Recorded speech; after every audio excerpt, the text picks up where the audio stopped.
नमो तस्य भगवतो अरहतो सम्मा सम्बुद्धस्स नमो तस्य भगवतो अरहतो सम्मा सम्बुद्धस्स नमो तस्य भगवतो अरहतो सम्मा सम्बुद्धस्स. Good evening and welcome to today's Dhamma program.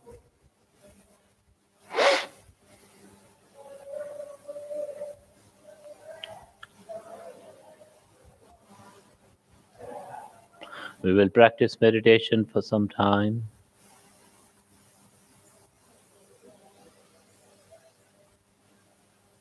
Sit comfortably. Make your mind peaceful and calm.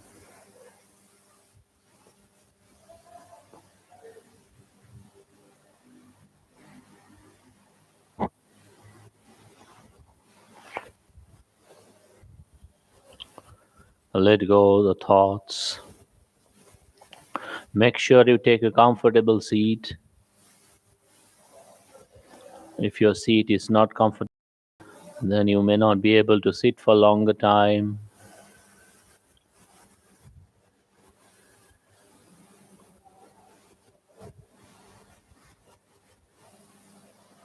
Remain mindful with the body from head to feet. You may observe various bodily sensations and calm down the bodily sensations with peacefulness. Let your body be at ease.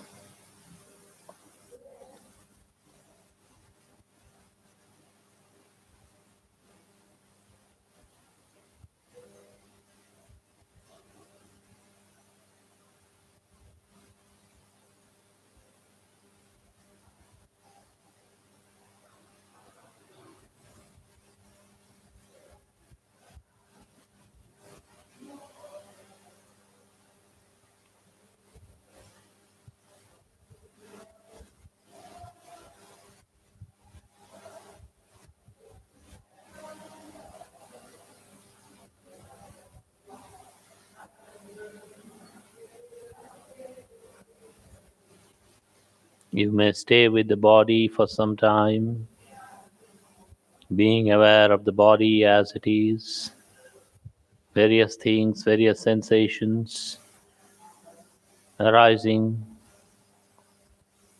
whether it is pleasant, unpleasant, or neutral. Just be at ease. Keep with wisdom. See their nature. See the nature of various things, heat or cold, or anything that you may feel.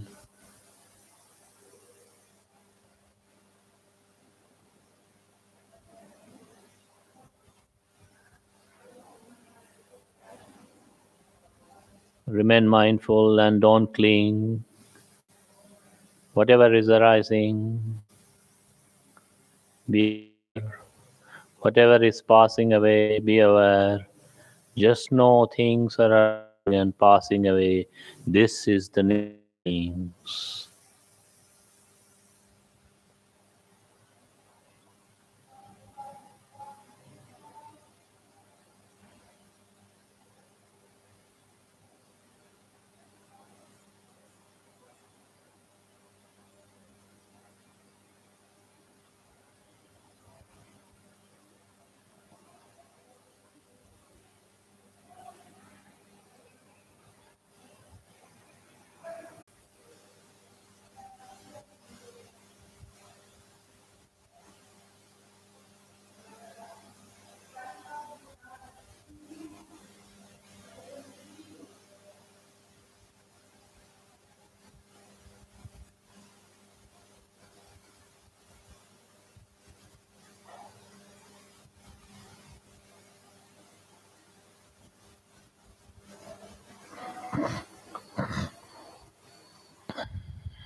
Stay with complete awareness of the body, or if you are observing the breath, stay with the awareness of breath, in breath and out breath, and then slowly, gradually go to the subtle, natural breath.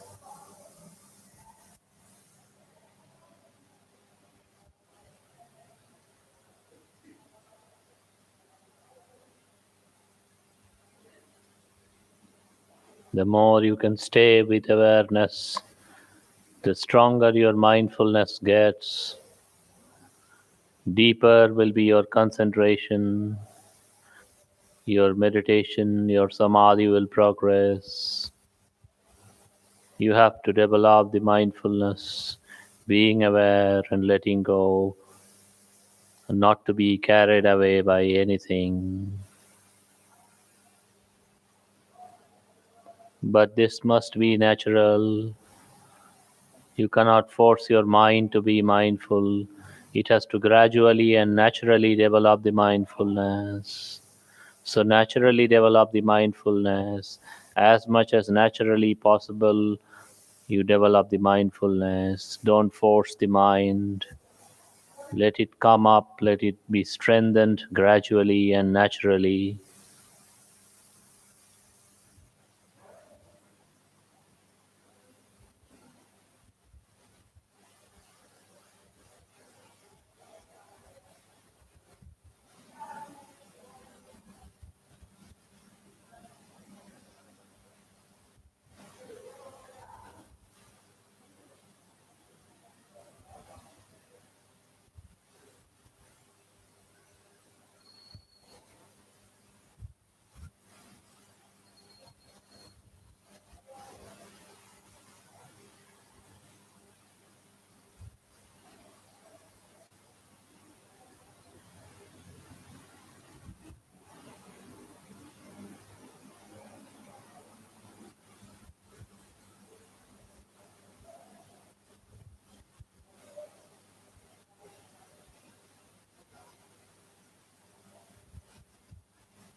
Radiate metta, loving kindness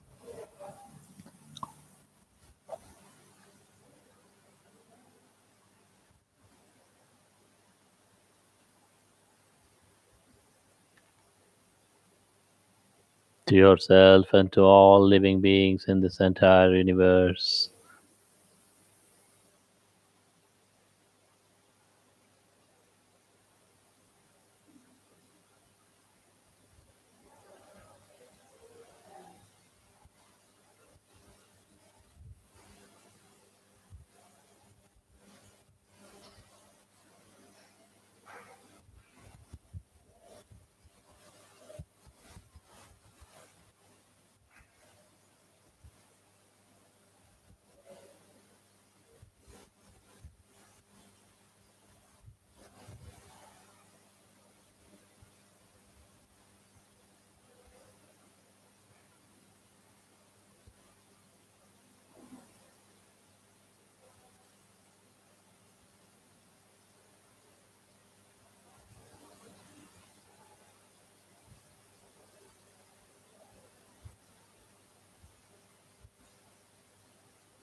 Now you may slowly open your eyes.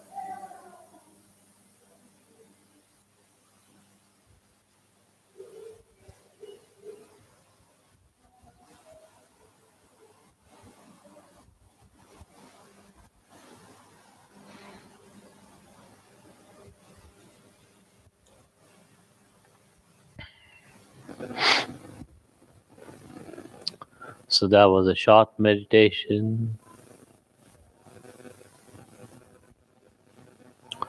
You can stay with the mindfulness of body. Initial level, just the mindfulness of the body. But when your mindfulness grows stronger and stronger, your concentration develops. You can see, you can start seeing the elements, solidity, liquidity, gas, heat. So those things will become clear. Or if you are staying with the breath, you can use the breath to see when your breath is subtle at times and very strong, powerful, mind is firmly established. On the breath, you can see the subtle changes that is brought about by the breath. All these four elements keep on changing. So that is one aspect of the body. And then gradually you can go to the later on Asubha meditation, maybe another day. I will teach impurities of the body, these head hair and the body hair and the nail, skin, and the teeth, and all these organs. See how it is. The skin, it is covering up this body. If it is taken off, all the ugliness will come out. So it is something, all the dirty things, blood and flesh and bones and all these organs, putrid smelling, filthy, covered up. And this through the skin, sweat is coming. And then if you see, if you don't take bath for a day or two, it will start smelling where all this dirt coming up from the skin. Through this body, through eye, ear, nose, tongue, through these and urine, excrement, all these things coming out. Those are also dirty. This hair, it gathers dust and sweat and dirt, and it starts smelling. Same with the body hair, nails also. So this thing, body, is basically impure. Just see, so many things, dirt come out through the eye, ear, nose, tongue, and urine, excrement. So many dirty things. Sweat comes from this body only, not from anywhere else. Pure. Just because there is a certain obsession based on ignorance on the so-called beautiful nature of the body, so people become obsessed. Then they grab this body as beautiful, they consider it as beautiful, then they chase it, then they are obsessed and mad, and then they lose their sense of right and wrong. This slowly we have to understand the body, the parts of the body, the elements of the body, four elements primarily, and then the things, organs consisted of these four elements, the putrid, the ugly, dirty nature of the body, changing nature of body, everything we have to understand through this kaya anupassana. So we can start with just the awareness and go to the elements, then we can go to these body parts, maybe start with the external body parts like skin and hair and teeth and uh, the head hair, the body hair, nail and teeth and skin, just what is basically visible on the outside, and then slowly go. When any of these, if any of these five, for example, we say 32 parts of the body, maybe we'll discuss it later. But now, as of now, if you understand any of these five deeply with mindfulness and wisdom, then you can go to the other parts, maybe internal. You can just take up the bones, how the bones are structured in the body, how fragile and dirty and putrid, or the flesh, muscles, or the blood, or body organs. So slowly you have to go deeper. It's not that one day we understand everything. This is very powerful meditation technique, but we have to understand. Gradually we will go. We don't have to hurry. So just at least basic awareness of the body, and then go to the changes through these four elements, understanding the four elements. And also when you are walking, when you are doing your work, day to day work, try to be mindful so you can understand these four elements in the body clearer and clearer. If you understand the four elements and then the impurities of the body, and then you can connect these two things, then your wisdom will be very powerful and strong. Four elements are there, they are insubstantial, they are changing. This body becoming more and more putrid, more and more become filthy, dirtier and dirtier, and it is changing, it is becoming uglier, and it is also gradually decaying because of the change of these elements from childhood to young to middle age to old age to death, the breaking up of the body. So all these, so slowly all these dots will be connected. When we are mindful, we can connect these dots and the whole picture will come up in front of us. So we have to develop the mindfulness of the body, kaya gata sati or kaya nupassana. That's a very powerful meditation. And that's a meditation that we must develop for our deeper awareness and letting go of the clinging that we discussed last time, sakaya ditti. connected with the body, or the wrong view, ditti, that I or self. So today, another thing we said, we'll discuss about the kama, raga, and vyapada. Kama, raga, sense desire, and what is the greatest sense desire is connected with this body, through this eye, through this ear. Sense desire. What is sense desire? What is connected with our senses? Desire for objects, desire for gratification with regard to the objects of the senses.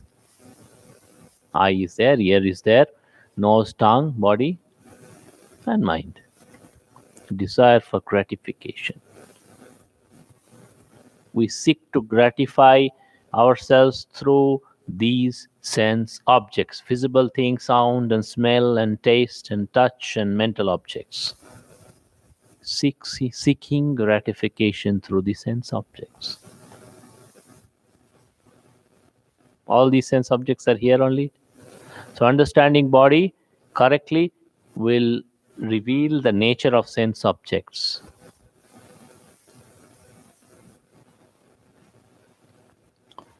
Through these senses that we seek gratification, these senses are also changing. Sense objects are also changing.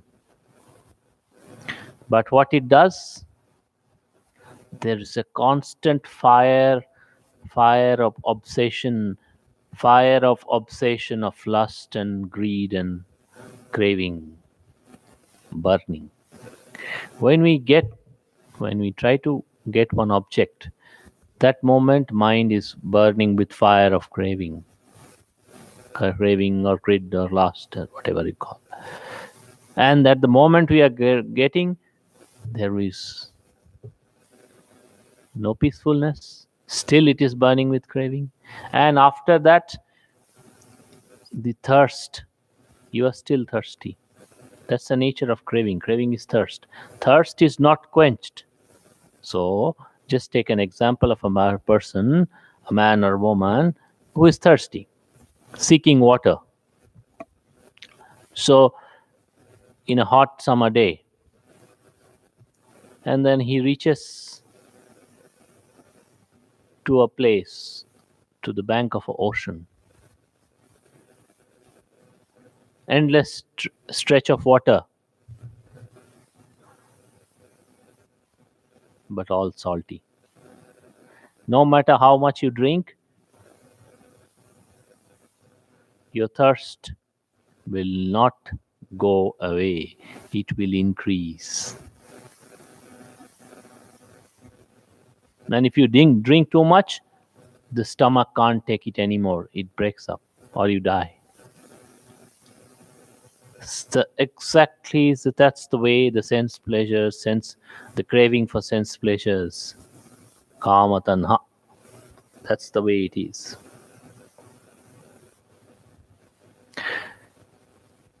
But then, since mind is changing to object so quickly, cannot catch. So we have to develop our mindfulness, our wisdom, to a strong, through our samadhi. We have to take it to high level. Then only these subtle changes and the continuous running and lasting for objects of the senses and seeking gratification and the consequent dukkha, dissatisfaction, the whole picture will become clearer. So it is a gradual process of understanding.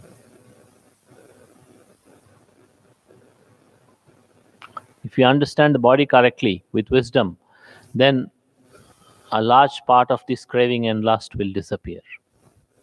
Most of it. Just a little subtle craving connected with the mind, mental objects, etc., might still remain. But then we have to understand that also we have to, through our vipassana wisdom, we have to destroy.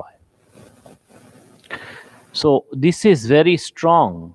Seeking gratification through the sense objects is so powerful, so primal, so so strong. If you observe it, if you are mindfully observing, you can see the strength, the force of it. It is strong.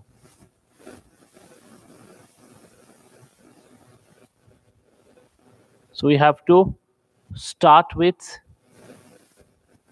sense restraint, some kind of restraint over our senses. We cannot say, if you have to train a horse, you cannot let the horse run wild here and there.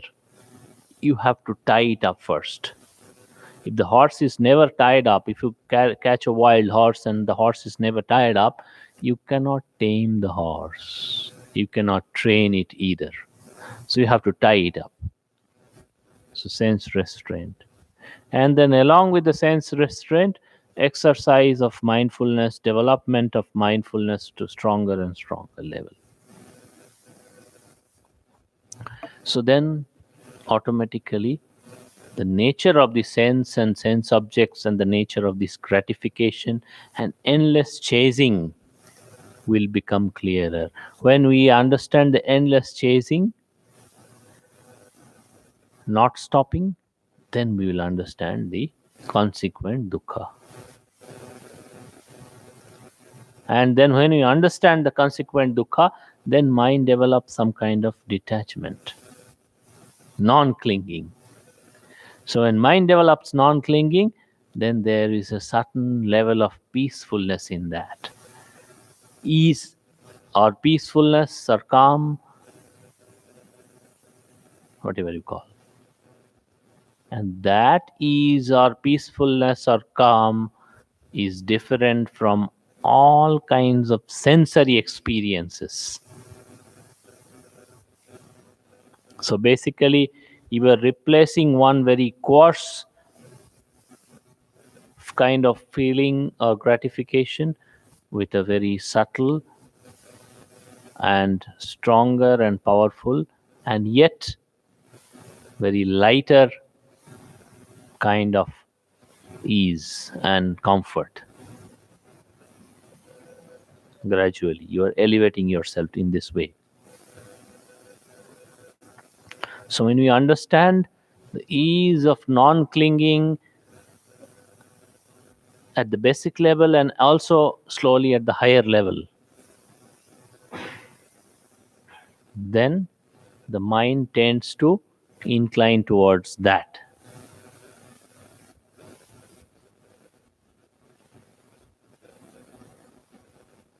Otherwise, mind inclines towards the sense objects that it has been doing life after life. It is like the way it has been going like that. But then, when it understands and when it feels that ease towards that, towards the mindfulness, stronger, powerful mindfulness and wisdom and samadhi and letting go and non clinging, it inclines towards that. Because it finds, you understand. As of now, mind is of the view that this is the only way to seek gratification. This is established in the mind.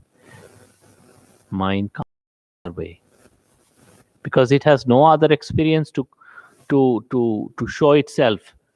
Oh, this is better. No, there is no such thing as of now. But when we practice like this, then it has a better experience. Then mind can reflect on that and starts letting go of these.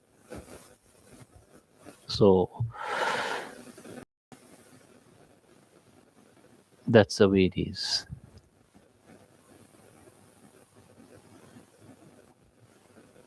If somebody tells you you have an old car which keeps on breaking up and keeps on giving you a lot of troubles, and it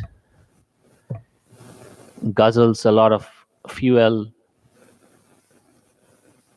and then somebody tells you, I can give you a very fuel efficient, new, brand new, very expensive, swanky, very good car.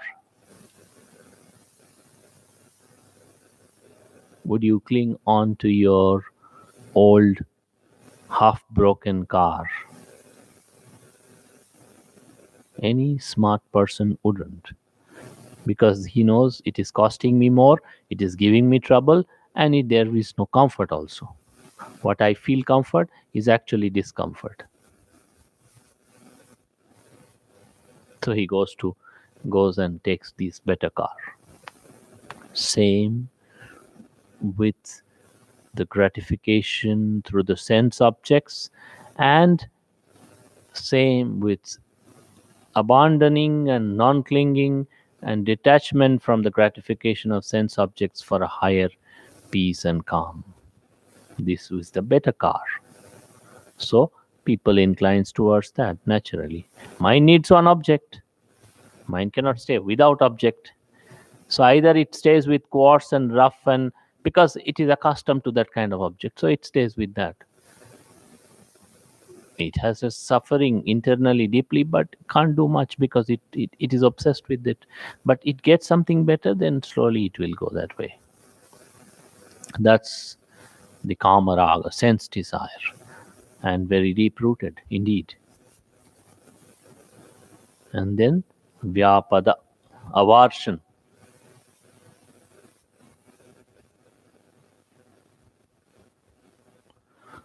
Aversion, again, we have to understand the body, because all the unpleasant feelings that are arising here only, or we have to understand also the senses, because somebody saying something harsh, we are hearing, and the mind is reacting.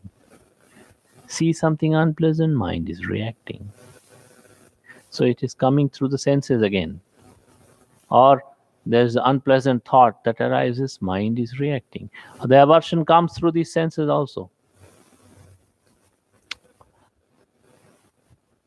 So we have to understand the senses, we have to understand the body, senses including the mind, all these six senses. So we can understand the nature of aversion or disliking or hatred. Hatred towards persons and all, we have to also gradually and simultaneously develop metta, karuna, all these Brahma Viharas, metta, karuna, mudita, upekha, to abandon the hatred and disliking and willingness to harm and jealousy. All this we can uproot through metta, karuna, mudita, upekha. So these Brahma Viharas we have to develop. Absolutely essential. Without this, there is no spiritual life. Without metta, there is no spiritual life. That's what the Supreme Buddha has said. Metta is 100% of spiritual life. So without metta, karuna, all this Brahma Vihara, spiritual life cannot be practiced, cannot be successful. One cannot be successful. So along with the practice of these Brahma Viharas, development of these Brahma Viharas, along with that, we have to understand the develop the understanding of this body and the senses, including the mind sense, and how this aversion, based on what this aversion, disliking. In the sense desire, kamaraga, there is seeking gratification. Seeking. Here, it is just the opposite of seeking, trying to push it away.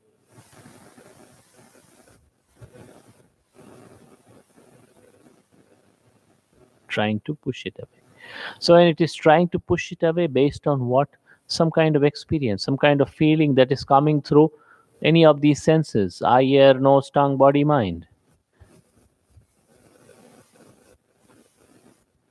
Again, when this disliking or aversion is arising, it is again mind is obsessed, mind is burning, mind is trying to make an end to this particular suffering, but instead of letting it calm down, it is actually adding more fuel through this aversion. So the fire is not coming to an end, it is not getting extinguished. That's why the Buddha said in the Aditya Pariyaya Sutta, Sabbang Adittang, Everything burning. What is everything? Eye, ear, nose, tongue, body, mind, and external sense objects, visible things, sound, smell, taste, touch, and eye consciousness, ear consciousness, all these six consciousness based on these sense objects. Basically, different functions that the mind performs. The particular function of eye consciousness is to see. It cannot do the function of hearing. So we have to understand different functions also through our meditation, through our deeper insight, vipassana. We have to understand the functions, how it is functioning differently at different times in a different manner.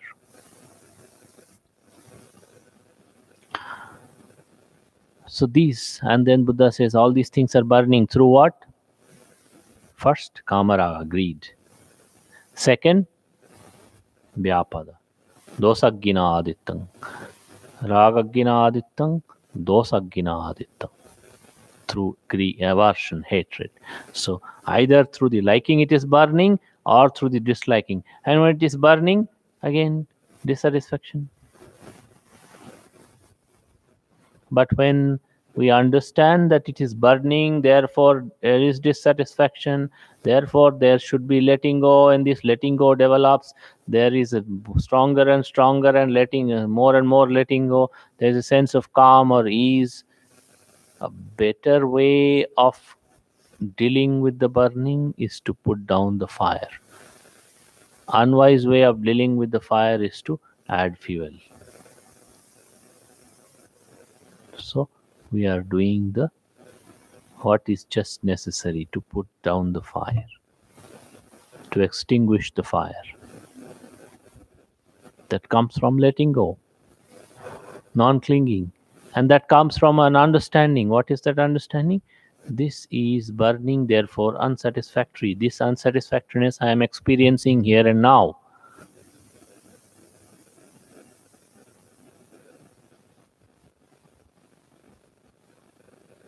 Therefore, it should be put down, it should be extinguished.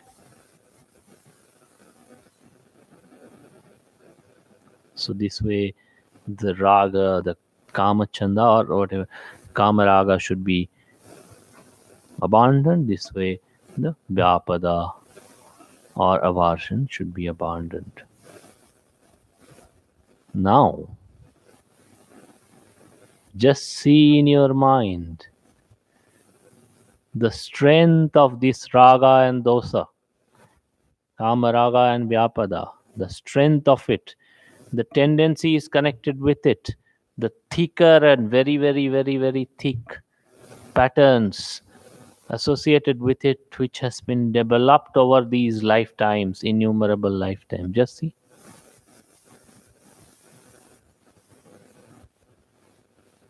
You think it is little? It is huge, unimaginably big. Therefore, I will guarantee you, now after starting to practice, you may experience stronger craving and aversion, because maybe the surface level will go away, stronger ones will come, deeper, more deep rooted, more powerful ones you might encounter soon. Don't lose your heart. Just keep fighting with the Buddha's weapon, mindfulness and wisdom, and keep developing your samadhi and start seeing them deeper and deeper. You will win. Of course, this huge burden, to cut it down, to burn it down, to destroy it, one life is not enough. No, no. Don't expect too much. Don't expect yourself to abandon the raga and the kama raga and vyapada and become an anagami by tomorrow. No. Don't have such expectations. It may take several lifetimes, I say. It may.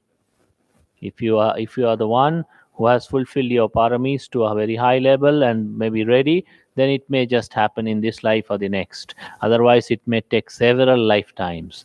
These are very strong, powerful fetters. But if you are fighting with Buddha's weapon, you will win. That's all. It is very short discussion on these Kama, Raga, and Vyapada, because this is so strong, powerful, and ever existent qualities. So we have to go deeper and deeper, and the subtlest part of our mind. Then only we can understand these things and then uproot them. We have to go deep in our meditation, in our samadhi, in our wisdom, vipassana. But if you are fighting, as the Buddha has given you this weapon, and you are fighting with it, then you can possible. No need to worry. You will win. So with that, we'll conclude. So we have so far discussed the five fetters. We'll discuss remaining ones in the coming sessions. Sakaya Ditti, self-view, Vichikicha doubt, Silabhata Paramasa, blind or wrong or misguided adherence to rites and rituals, and then Kamaraga, sense desire, and Vyapada, aversion. So five we have discussed. We will do a short blessing. Padita. Namo tassa bhagavato arahato samma sambuddhassa. Namo tassa bhagavato arahato samma sambuddhassa. Namo tassa bhagavato arahato samma sambuddhassa. Vipatti padivahaya sabba sampatti siddhya. Sabba dukkhang vinasaya sabba bhayang vinasaya. Sabbarogang vinasaya vavedihayukadayakang sabbalokang hitathaya parittang tang vanamahe samantha cakkavalesu atra gachantu devata saddhammang munirajassa sunantu saggamokkadang dhammasavana kalo ayang vadanta dhammasavana kalo ayang vadanta Dhammasavana-kalo ayang vadanta Parittasavana-kalo ayang vadanta Namo tassa bhagavato arahato samma sambuddhassa Vipassisa cha namatto chakkumantassa siremato Sikissa pecha namatto sabba bhutanukambino Vessa bussa namatto nahatakassa tapassino namatto kakusandhassa marasenapamaddino kona gamanassa namatto brahmanassa vusemato kassapassa namatto vippamuttassa sabbadhe Angirasassa namatto sakya puttassa siremato yoimang dhammamadeses sabbadukkhapanodanang ye chapi nibbutaloke yatha bhutang vipassisung te janayapi sunatha mahanta veta saradang Hitang deva manusanang yang namasanti gotamang Vijjacharana sampannang mahantang meta saradang Vijjacharana sampannang buddhang mannama gotamanti Etena sacha vajjena sothi devantu sabbada Etena sacha vajjena sabba dukkha vinassato Etena sacha vajjena sabba bhaya vinassato Etena sacha vajjena sabba roga vinassato Etena sacha vajjena hotu te jaya mangalang Etena sacha vajjena patu te ratnatayang Sabbe te yo vivajjanto sabba rogo vinasato Mate bhavattvantarayo sukhe dekhayo ko bhava Avivadanasilissa nichang vardhapachayino Chattaro Dhamma Vardhanti Ayovanno Sukhang Balang Bhavatu Sabba Mangarang Rakhantu Sabba Devata Sabba Buddhanubhavena Sada Sotthe Bhavantu Te Bhavato Sabba Mangalang Rakhantu Sabba Devata Sabba Dhammanubhavena Sada Sotthe Bhavantu Te Bhavato Sabba Mangalang Rakhantu Sabba Devata Sabba Dhammanubhavena Sada Sotthe Bhavantu Te. May by the blessings of Supreme Buddha, His noble Dhamma and His holy Sangha, may by the blessings of Bada Bhanteji and all the monks, and may by the power of your wholesome actions, may all of you be happy, healthy, peaceful, and keep practicing and keep progressing on the path of Dhamma and attain the supreme bliss of Nibbana at the earliest. Sukhino Bhavantu. So